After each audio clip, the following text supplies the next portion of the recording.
आज साहू जी महाराज की स्मृति दिवस है। साहू जी महाराज को याद करना बहुत जरूरी है और इसी के बहाने मैं साहू जी महाराज से लेकर अब तक कहां तक पहुंचा है भागीदारी का सवाल सोचिए। आज सुप्रीम कोर्ट ने एक टिप्पणी की है, जस्टिस सूर्यकांत ने, उस पर भी बात करूंगा कि जो आरक्षण की हालत ट्रेन की बोगी वाली है, तो कोर्ट की भी बात करूंगा, साहू जी महाराज की भी बात करूंगा, कांग्रेस बीजेपी की भी बात होगी, बहुजन दलों की भी बात होगी। तो सोचिए, साहू जी महाराज वो पहले राजा थे, शिवाजी महाराज के वंशज, किसान समाज से थे, खत्तिये थे, अब उनको कुर्मी भी कहा जाता है। शिवाजी महाराज के वंशज थे, पटेल, महतो, कुर्मी, कुशवाहा सब उनको अपना मानते हैं। शिवाजी महाराज के वंशज साहू जी महाराज ने कोल्हा के राज में सर्वे करवाया, जातिगत जनगणना करवाया, वहीं से जातीय जनगणना की शुरुआत हुई। और बाबा साहेब को भी उन्होंने पहचान लिया था कि जातिवाद की बेरियों से यही देश को मुक्त करेंगे। अखबार के लिए भी उन्होंने आर्थिक मदद की और बिजनेस, जिनको अछूत, उस समय दलित नहीं बना था, अछूत कहते थे, और जो आज एससी ओबीसी हैं, किसान हैं, उनको शूद्र कहते थे, शूद्र और अति शूद्र, उनको उन्होंने भागीदारी दी, अपने यहां जातिगत सर्वे कराया। और सबसे ज्यादा ब्राह्मण समाज के कर्मचारी थे, उसको हटाया, लड़कियों के लिए, शोषित वंचित समाज के लिए हॉस्टल बनवाए, वहीं से पूरा आरक्षण का कंसेप्ट आया, साहू जी महाराज। उसके बाद देश आजाद हुआ, बाबा साहब ने संविधान में प्रावधान किया। लेकिन सोचिए, इस देश की जातिवादी मनुवादी मीडिया हो या जुडिशियरी में जातिवादी मनुवादी सोच के लोग बैठे हों, वो हमेशा आरक्षण के खिलाफ रहे। इसीलिए 15/4 संविधान में संशोधन किया गया 1951 में। 1950 में संविधान लागू हुआ, फिर 1950 में पहला संशोधन हुआ, जो अब कांग्रेस को याद आ रहा है। अभी कांग्रेस ने प्रेस कॉन्फ्रेंस की, राजेश लिलौटिया जो एससी डिपार्टमेंट के चेयरमैन हैं, अनिल जयहिंद जो ओबीसी डिपार्टमेंट के चेयरमैन हैं, और एक आदिवासी समाज के जो चेयरमैन है, उन्होंने तीनों ने प्रेस कॉन्फ्रेंस की। 15/4 वो संशोधन था जिसमें ये लिखा हुआ है संविधान में कि भारत सरकार या भारत की कोई भी राज्य सरकार एससी और एसटी को संवैधानिक अधिकार दे सकती है। और इसीलिए उसको 9वीं अनुसूची का भी प्रावधान किया गया कि अगर 9वीं अनुसूची में डाल दिया जाए तो कोई भी सुप्रीम कोर्ट या हाई कोर्ट उससे छेड़छाड़ नहीं कर सकता है। जैसे बिहार में जाति जनगणना हुई, रिजर्वेशन 65% कर दिया गया, हाई कोर्ट में बैठे लोगों ने रोक लगा दी, सुप्रीम कोर्ट ने रोक लगा दी, अब उसमें सुप्रीम कोर्ट में है मामला। वही सुप्रीम कोर्ट मान रहा है कि कैसे एक शेड्यूल कास्ट के जज को प्रताड़ित किया गया, उनको नौकरी से निकाल दिया गया, ये वही सुप्रीम कोर्ट मान रहा है। तो ये सबसे बड़ी खबर है जो मैं आपको बता रहा हूं, जो सोशल मीडिया पर वायरल है। और सोचिए, अब जाकर 60 साल तक कांग्रेस में ढुलमुल रवैया रहा, थोड़ा बहुत चलता रहा, रिजर्वेशन आया, प्राइवेटाइजेशन भी हुआ, कुछ क्रेडिट भी मैं दूंगा क्योंकि वहां भी बाबू जगजीवन राम जैसे लोग थे, सरदार पटेल थे, बाबा साहब पहले मंत्रिमंडल में थे, एससी एसटी को आरक्षण मिला, लेकिन ओबीसी को बहुत अधिकार नहीं दिए गए। पहली गैर कांग्रेसी सरकार आई 92 में, मंडल कमीशन की सिफारिश को इंप्लीमेंट किया गया, उसके बाद नरसिम्हा राव की सरकार में लागू हुआ। लेकिन एक बड़ा काम हुआ मनमोहन सिंह की सरकार में, मैं ईमानदारी से बात कहूंगा, बड़ा काम हुआ मनमोहन सिंह की सरकार में। और अर्जुन सिंह जब शिक्षा मंत्री थे तो उन्होंने स्कूल कॉलेज में आरक्षण को लागू कर दिया, स्कूल कॉलेज में। और उसी का नतीजा है कि आज 90% एससी एसटी ओबीसी की जनसंख्या स्कूल कॉलेज में पहुंची है और अब जाति जनगणना करवाना पड़ रहा है। सोचिए, कांग्रेस की सरकार थी, यूपीए 2, जाति जनगणना करवाया गया लेकिन आंकड़े नहीं जारी हुए। अब बीजेपी कर रही है, लेकिन धीरे धीरे कांग्रेस 90 डिग्री नहीं 360 डिग्री बदल गई है। अब ये कांग्रेस खड़गे का कांग्रेस है, राहुल गांधी का कांग्रेस है। इन्होंने लगभग तय कर लिया है कि अब जाति जनगणना जरूरी है। आज खड़गे जी का फिर से एक रैली थी रांची में, झारखंड के रांची में, संविधान बचाओ। राहुल गांधी के बारे में खबर आ रही है कि वो बैक टू बैक बिहार में कई रैलियां करेंगे, लेकिन सोचिए, कांग्रेस के समय जो दल लड़ रहे थे, राष्ट्रीय जनता दल जो आज है, या उस समय जो जनता दल था, रामविलास पासवान, नीतीश कुमार, लालू यादव, भारत रत्न जननायक कर्पूरी ठाकुर, मुलायम सिंह यादव, ये सब लोग लड़ रहे थे कांग्रेस से जब कांग्रेस सत्ता में थी। लेकिन जब ये लोग सत्ता में आए तो कहीं ना कहीं बड़ी चूक हुई। जो काम मायावती जी ने किया यूपी में, वो काम अखिलेश नहीं कर पाए। ये सच्चाई है। अखिलेश यादव की उतनी सामाजिक और राजनीतिक समझ नहीं थी, वो सड़कों से निकलकर नहीं आए थे। उन्होंने प्रमोशन का, आरक्षण का बिल रुकवा दिया, बाबा साहेब के नाम को जनेश्वर मिश्रा पार्क कर दिया। तमाम बहुजन मायावती जी कैडर करके निकली हुई थी। आप आज उनके राजनीति से सहमत हो या असहमत हो, उससे बात नहीं, मैं मुख्यमंत्री के तौर पे बात कर रहा हूं। जब आप सत्ता में हैं तब आपने काम क्या किया है, यह भी बड़ा मैटर करता है। उसके बाद बीएसपी सुप्रीमो मायावती ने महापुरुषों के नाम पर जिले बनाए, स्कूल खोले, अस्पताल खोले, अंबेडकर पार्क बनवाए, सबसे ज्यादा मेडिकल कॉलेज, इंजीनियरिंग कॉलेज, और रिजर्वेशन, ठेका में रिजर्वेशन दिया। ये काम किया उन्होंने। लेकिन अखिलेश जब आए तो उनको सामाजिक ज्ञान नहीं था। सच्चाई यही है। इसलिए राजेंद्र प्रसाद सिंह कहते हैं कि बहुजन नेताओं ने जो सड़कों से संघर्ष किया था, उन्होंने अपने बच्चों को आइडियोलॉजी नहीं समझाया, संसद में भेजा। लेकिन नेहरू ने इंदिरा जी को आइडियोलॉजी समझाया, संसद नहीं भेजा था। इसलिए नेहरू इंदिरा जी ने ज्यादा राज किया, नेहरू से ज्यादा। लेकिन बहुजन समाज के नेताओं ने अपने बच्चों को संसद भेजा, मुख्यमंत्री भी बना दिया, लेकिन आइडियोलॉजी नहीं पता थी, और इसलिए अखिलेश यादव सत्ता से बेदखल हो गए। मायावती जी सत्ता से बेदखल हुई क्योंकि मीडिया उनके खिलाफ था। टीवी, अखबार, हाईकोर्ट, सुप्रीम कोर्ट, चुनाव आयोग। लालू यादव में वो समझ थी। लालू यादव सत्ता से बाहर हुए क्योंकि मीडिया उनके खिलाफ था, चुनाव आयोग ने सारी बंदिशें लगा दी। लेकिन अगर बात करें सेकेंड जनरेशन लीडरशिप की, तो अखिलेश यादव 5 साल मुख्यमंत्री रहे, लेकिन वो काम नहीं हुआ। लेकिन लगातार 2 बार के चुनाव हार ने उनको पीडीए बनाने के लिए मजबूर कर दिया। और अब जो अखिलेश यादव हैं, मैं सहमत हूं कि वो विचारों से लैस हैं और शोषित वंचित समाज के अधिकारों से लैस हैं। लेकिन बीएसपी की अब हालत यह है कि बीएसपी बिना गठबंधन चुनाव नहीं लड़ सकती है। आज के डेट में बीजेपी, जिसके पास 15% जनरल कैटेगरी के वोट है, 10-15% हिंदू के नाम पर SC ST OBC का वोट है, वो भी बिना गठबंधन चुनाव नहीं लड़ सकती है यूपी बिहार में, बिना गठबंधन। तो बीएसपी अगर ये सोचती है कि हम बिना गठबंधन चुनाव जीतेंगे, तो ये मुश्किल काम है। आपको किसी न किसी दल से गठबंधन, लेकिन अब यह भी बात है, अब जो चुनाव है इस देश में, या तो आप बीजेपी के साथ हैं या बीजेपी के खिलाफ हैं। तीसरा फ्रंट की कोई संभावना कहीं भी नहीं बन रही है, यह हमसे लिखवा लीजिए। चंद्रबाबू नायडू भी बीजेपी के साथ हैं, यह समझ लीजिए। तीसरा फ्रंट के रूप में कौन थे? न बीजेपी न कांग्रेस, नवीन पटनायक, उनका खात्मा हो गया। ममता बनर्जी अगर बीजेपी के खिलाफ कांग्रेस से अब गठबंधन नहीं करेंगी बंगाल में, तो उनका भी खत्म हो जाएगा। जगन मोहन रेड्डी, न कांग्रेस न बीजेपी, खत्म हो गए। लेफ्ट बचा हुआ है कांग्रेस के साथ गठबंधन करके। बिहार में भी कांग्रेस को गठबंधन करना पड़ रहा है, या तो आप बीजेपी के साथ हैं या बीजेपी के खिलाफ हैं। बीच में तीसरा मोर्चे के लिए कोई संभावना नहीं है, या तो आप बीजेपी के खिलाफ रहिए या बीजेपी के साथ रहिए। इसलिए बीएसपी संवैधानिक पार्टी होते हुए उसका मैनिफेस्टो संविधान है।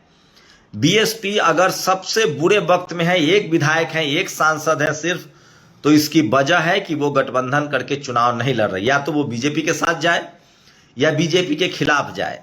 तीसरे मोर्चे की कोई संभावना नहीं है, संभव ही नहीं है कि अब तीसरा मोर्चा बनाकर कोई चुनाव लड़ा जा सकता है और जीता भी जा सकता है। फिलहाल तो ऐसी संभावना नहीं दिख रही है। हेमंत सोरेन कांग्रेस के साथ हैं, बिहार में भी लगभग यही स्थिति है। और अब ये राहुल गांधी को लग गया है कि अब हमको सामाजिक न्याय पर लड़ना है। सवर्ण उनको वोट कर नहीं रहे हैं, ये बात रीजनल पार्टियां नहीं समझ रही है। सवर्ण उनको वोट नहीं कर रहे हैं, उसके बाद उनको धर्म वाला वोट नहीं मिल रहा है, तो अब राहुल गांधी ने सोशल जस्टिस, सामाजिक न्याय का लाइन पकड़ लिया है। कई बार आप मुगालते में मत रहिए, जब समंदर में तूफान है तो नाव रोकना पड़ेगा आपको। और कांग्रेस ये बात समझ गई है कि उसको वोट अब SC ST OBC का ही मिलना है, किसानों का मिलना है, अल्पसंख्यकों का मिलना है। इसलिए जाति जनगणना को उसने मुद्दा बनाया, और इसका नतीजा है कि बिहार में बदलाव दिख रहा है। चिराग पासवान को नुकसान होगा। अब जो भी SC ST OBC के खिलाफ बोलेगा या जाति जनगणना के खिलाफ बोलेगा, लेकिन कांग्रेस की एक और बात मुझे अच्छी लग रही है। ये काम मायावती जी के समय थोड़ा सा हुआ कि रिजर्वेशन लागू हुआ, ठेकेदारी में नौकरियां मिली। ये काम हेमंत सोरेन ने भी कहा था कि हम ठेकेदारी में रिजर्वेशन लागू करेंगे। मांझी जब CM थे तो उन्होंने कहा था कि हम ठेकेदारी में रिजर्वेशन लागू करेंगे, लेकिन ऐसा हुआ नहीं। अखिलेश यादव 5 साल रहे, उनको इस समझ ही नहीं थी। लालू जी का सामाजिक आंदोलन में वक्त निकल गया। अब कांग्रेस जो कह रही है उस बात में दम है। कांग्रेस कह रही है कि जाति जनगणना एक्सरे है, आपको करना क्या होगा, पॉलिटिकल भागीदारी तो देना ही पड़ेगा। वो कर रहे हैं। उन्होंने तमाम SC ST OBC के अध्यक्ष बनाने शुरू कर दिए हैं। अब राज्यसभा भी भेजेंगे, टिकट भी देंगे, देखते हैं बिहार में क्या करते हैं। लेकिन कांग्रेस जो कह रही है उस मुद्दे में दम है। कांग्रेस कह रही है कि हम प्राइवेट सेक्टर में, क्योंकि आप कल एक बीजेपी के OBC विधायक ने, मुझे मंत्री ने कहा कि आप एक सांसद बनने में 5 करोड़ रुपया खर्चा करेंगे, आपकी लाइफ कितनी होगी, 5 साल। लेकिन एक कलेक्टर 60 साल की उम्र तक राज करेगा। एक विधायक बनने में खर्चा होगा, लेकिन एक BDO 60 साल तक राज करेगा। तो जिस समाज में जरूरी नहीं कि MP MLA ज्यादा हो जाए, वो समाज भी डेवलप कर जाएगा। उस समाज को तब तक डेवलपमेंट नहीं किया जा सकता है जब तक bureaucracy, judiciary, media, college university, vice chancellor की नौकरी, प्रोफेसर की नौकरी, cinema, sports, business, corporate, private sector और टेंडर, ठेकेदारी। और ये राहुल गांधी कह रहे हैं कि हम एक्सरे करने के बाद, जाति जनगणना के बाद, ये जो रास्ते बंद है SC ST OBC किसान अल्पसंख्यकों के लिए, उसको खोलेंगे। सोचिए, हाईकोर्ट सुप्रीम कोर्ट में आप जज नहीं है, आप टेंडर 10,000 करोड़ 5,000 करोड़ का ठेकेदारी होता है, उसमें आप नहीं है। 1,000 MP बन जाइएगा तो भी 10,000 करोड़ रुपए का ठेकेदारी आप नहीं ले सकते हैं। तो इन सब जगहों पर प्राइवेटाइजेशन हो, कॉर्पोरेट में प्राइवेटाइजेशन हो, तमाम संवैधानिक पदों पर रिजर्वेशन को बढ़ाया जाए। मैं सुन रहा था, सबसे तो अच्छा हो जाति जनगणना हो जाए। और इस देश में हजारों जातियां हैं, सब क्लेम करती है जाति जनगणना होकर, जिस जाति की जितनी संख्या है, मान लीजिए मेरी कम्युनिटी की संख्या 1% है तो 1% रिजर्वेशन, कोई 10% है तो 10% रिजर्वेशन। लेकिन ये सिर्फ उनको मिले रिजर्वेशन जिनके साथ सामाजिक भेदभाव हुआ है, शैक्षणिक भेदभाव हुआ है, या जिनके साथ अनटचेबिलिटी हुई है। जो बाकी बचे उनको जनरल कर दिया जाए, और जनरल में सब लड़ सकता है। ये आर्थिक आधार पर आरक्षण जो है वो पूरी तरह से ये गैर संवैधानिक है। आरक्षण मिला था अनटचेबिलिटी के आधार पर, आरक्षण मिला था शैक्षणिक पिछड़ापन के आधार पर, आरक्षण था सामाजिक पिछड़ापन के आधार पर। आर्थिक आधार पर आरक्षण जो है वो गैर संवैधानिक है। और अगर आर्थिक आधार पर आरक्षण दे रहे हैं तो आप उन सब लोगों को दीजिए जो गरीब हैं। लेकिन इस देश के 90% लोगों को देखिए, जो पिछड़ापन पर आरक्षण है, जो भी सामाजिक रूप से पिछड़ा हुआ है, जिसको छोटी जाति कहा जाता है, सबको मिला। जिसको पानी न पीने दिया जाता था, जिसके साथ भेदभाव हुआ, शैक्षणिक पिछड़ापन, जिस समाज में पढ़ाई लिखाई कम है उसको मिला, या अनटचेबिलिटी जिनके छुआछूत हुआ, तो ये देश भर में लागू है जिस समाज के साथ हुआ। अगर आप आर्थिक आधार बना रहे हैं तो हर जाति के गरीब को दीजिए, हर धर्म के गरीब को दीजिए, तब न मानेंगे। और उसको खा कौन रहा है मलाई।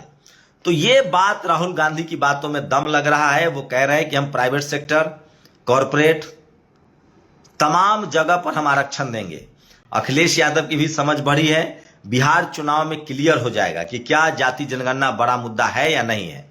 रही बात बीजेपी की, तो बीजेपी पर कोई भरोसा नहीं करता है। 15 लाख 2 करोड़ नौकरियां, वो तमाम दकियानुस वो वादे करते हैं, पूरा नहीं करते हैं। अभी महाराष्ट्र में महिलाओं को योजना, उन्होंने कहा 1500 या 2500 रुपया देंगे। SC ST फंड का उन्होंने पैसा बांट दिया, ये सोचिए। लेकिन हेमंत सोरेन ने कहा देना शुरू कर दिया। बीजेपी दिल्ली में कही थी बहनों को पैसा देंगे, वहां नहीं दे रहे हैं। तो बीजेपी के लिए वादा करना, वादा खिलाफी करना कोई बड़ी बात नहीं है।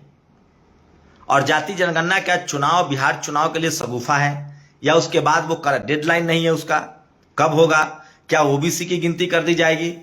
तो धीरे धीरे कांग्रेस जो है वो 100% बहुजन दल बन रहा है। और वो लीडरशिप, जैसे अनिल जैन से आप कंप्रोमाइज की बस उम्मीद नहीं कर सकते हैं। रही बात बहुजन दलों की, मैं फिर कह रहा हूं, बीएसपी नो डाउट शानदार पार्टी है, जिसका मैनिफेस्टो संविधान है, वो लागू भी करेंगे। लेकिन सवाल है कि आप बिना गठबंधन चुनाव नहीं जीत सकते हैं। अभी जो देश की राजनीति है उसमें या तो आप बीजेपी के साथ हैं या बीजेपी के खिलाफ हैं। तीसरे वाली बात अभी बन नहीं रही है, इसलिए बीएसपी अगर जिस गठबंधन में होगी उस गठबंधन को फायदा होगा। चाहे वो बीजेपी के साथ जाए तो बीजेपी को फायदा होगा, बीजेपी के खिलाफ जाए तो बीजेपी के नुकसान होगा। लेकिन अकेले चुनाव नहीं जीत सकती, अकेले अगर वो उससे बीजेपी को फायदा होगा। चंद्रशेखर आजाद भी या नवीन पटनायक भी, तो दो ध्रुवीय राजनीति हो गई, या तो आप गठबंधन के साथ हैं या गठबंधन के खिलाफ है। मेरी कोशिश होती है एक पत्रकार के तौर पे आपको सच्चाई से रूबरू कराया जाए। तो कांग्रेस ने जिस तरह का स्टैंड लिया है खड़गे के नेतृत्व में, राहुल गांधी, और जिस तरह से वो सवर्ण नेताओं को साइड करके सभी जगह अध्यक्ष बना रहे हैं, टिकट में भागीदारी देने की बात हो रही है, पदों में भागीदारी देने की बात हो रही है, और कांग्रेस को यह करना पड़ेगा क्योंकि अब उसके पास धर्म के नाम पर वोट नहीं आएगा, सवर्ण वोट नहीं आएगा। तो वोट तो आपको सामाजिक न्याय पर ही मिलेगा, और मंडल ही कमंडल की काट है। तो बिहार की राजनीति से बहुत कुछ तय हो जाएगा। और मैं फिर कह रहा हूं, जो भी बहुजन लीडरशिप वाली पार्टियां गठबंधन में नहीं आएंगी वो विलुप्त हो जाएंगी। मैं ये नहीं कह रहा हूं कि लीड कर सके, जैसे बिहार में बड़ी भूमिका में आरजेडी रहेगी, लेकिन उसको गठबंधन में लड़ना होगा, कांग्रेस को रखना पड़ेगा साथ में। और कांग्रेस को नहीं, तमाम जो दल हैं जो बीजेपी के खिलाफ है उन सबको एक साथ आना पड़ेगा। यूपी में सपा हो बसपा हो कांग्रेस हो, इनको गठबंधन में आना पड़ेगा। तीसरे मोर्चे की कोई हैसियत नहीं रह गई है। ममता बनर्जी भी तीसरा मोर्चा बनाकर लड़ेंगी, इस बार खत्म हो जाएंगी। नवीन पटनायक खत्म हो गए, चंद्रबाबू नायडू बीजेपी के साथ लड़े तो बच पाए। जगन मोहन रेड्डी या तो कांग्रेस में जाए या बीजेपी में जाए, तो वो भी नहीं बच पाएंगे, ये तय है। इनफैक्ट कांग्रेस भी अब अकेले चुनाव नहीं जीत सकती है। हरियाणा देख लिए, दिल्ली देख लिए, पंजाब देख लिया, अरविंद केजरीवाल अकेले चुनाव नहीं जीत पाए। बीजेपी अकेले चुनाव बीजेपी भी नहीं जीतती है। दिल्ली में भी वो एलजेपी और जेडीयू से गठबंधन में है, बिहार यूपी सब जगह।